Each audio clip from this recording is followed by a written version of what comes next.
আজকাল আমি নিজেকে সময় দেই।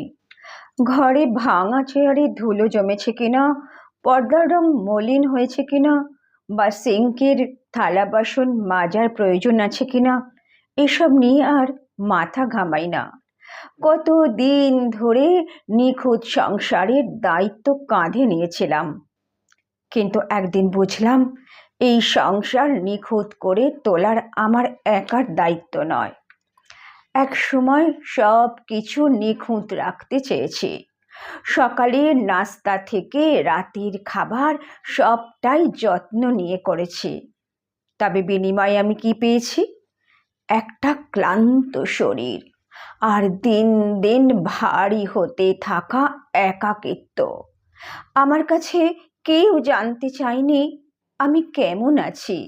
আমার ইচ্ছে, আমার স্বপ্নগুলো কি আর বেঁচে আছে? এক সময় ভেবেছিলাম নিখুঁত গৃহিণী হলে সবাই আমাকে ভালোবাসবে, কিন্তু ভুল ভাঙতে দেরি হয়নি। সংসারের জন্য করা সব চেষ্টা যেন শীতল দেওয়ালে গিয়ে থেমে থাকতো। দিন শেষে ক্লান্ত শরীরে বিছানায় গিয়েছি, চোখের কোণে জমে থাকা কান্না লুকিয়ে। এখন আমি বদলেছি। আমি বুঝেছি নিজের জন্য বাঁচা অপরাধ নয়। আমি এখন নিজের প্রতি ভালোবাসা দেখাই। রান্নাঘর থেকে দূরে বসে প্রিয় বইয়ে ডুব দেই। ইচ্ছে হলে বারান্দায় বসে কফি হাতে আকাশ দেখি। অন্যের প্রত্যাশা পূরণ করতে গিয়ে নিজেকে হারিয়ে ফেলেছিলাম। এখন নিজেকে খুঁজে পাই।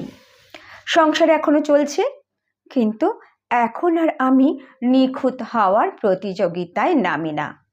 আজকাল আমি নিজেকে সময় দেই, কারণ বুঝেছি নিজেকে ভালোবাসা ছাড়া অন্য কারো কাছ থেকে ভালোবাসার প্রত্যাশা রাখাটা শুধু ক্লান্তি বাড়ায়।